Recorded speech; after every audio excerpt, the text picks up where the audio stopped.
लालच का फल। किसी गांव में एक गडरिया रहता था। वह लालची स्वभाव का था।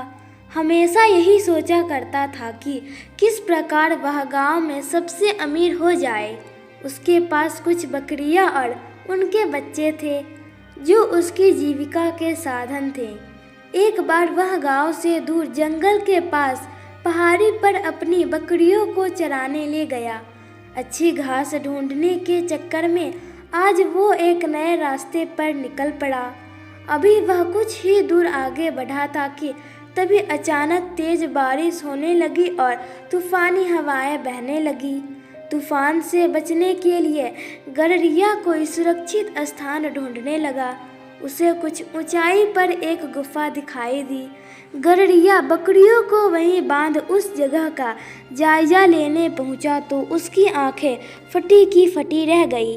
वहां बहुत सारी जंगलियां भेड़ें मौजूद थीं। मोटी तगड़ी भेड़ों को देखकर गडरिये को लालच आ गया। उसने सोचा कि अगर यह भेड़ें मेरी हो जाए तो मैं गांव में सबसे अमीर हो जाऊंगा। इतनी अच्छी और इतनी ज़्यादा भेड़ें तो आसपास के कई गांवों में किसी के पास नहीं है। उसने मन ही मन सोचा कि मौका अच्छा है, मैं कुछ ही देर में इन्हें बहला फुसलाकर अपना बना लूँगा, फिर इन्हें साथ लेकर गांव चला जाऊंगा। यही सोचते हुए वह वापस नीचे उतरा। बारिश में भीगती अपनी दुबली पतली कमजोर बकरियों को देखकर उसने सोचा कि अब जब मेरे पास इतनी सारी हट्टी कट्टी भेड़ें हैं तो मुझे इन बकरियों की क्या ज़रूरत। उसने फौरन बकरियों को खोल दिया और बारिश में भीगने की परवाह किए बगैर कुछ रस्सियों की मदद से घास का एक बड़ा गट्ठर तैयार कर लिया। गट्ठर लेकर वह एक बार फिर गुफा में पहुंचा और काफ़ी देर तक उन भेड़ों को अपने हाथ से हरी हरी घास खिलाता रहा।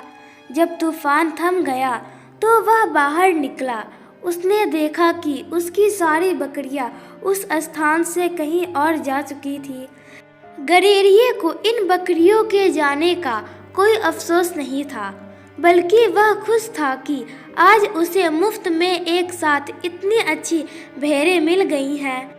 यही सोचते सोचते वह वापस गुफा की ओर मुड़ा, लेकिन ये क्या, बारिश थमते ही भेड़ें वहां से निकलकर दूसरी तरफ जाने लगी।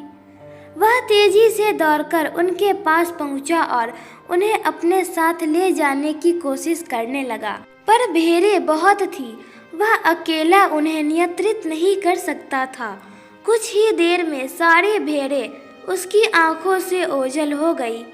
तुम्हारे लिए मैंने अपनी बकरियों को बारिश में बाहर छोड़ दिया, इतनी मेहनत से घास काट कर खिलाई, और तुम सब मुझे छोड़कर चली गई।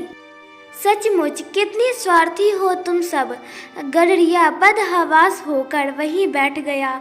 गुस्सा शांत होने पर उसे समझ आ गया कि दरअसल स्वार्थी वो भेड़ी नहीं बल्कि वो खुद है, जिसने भेड़ों की लालच में आकर अपनी बकरियां भी खो दी।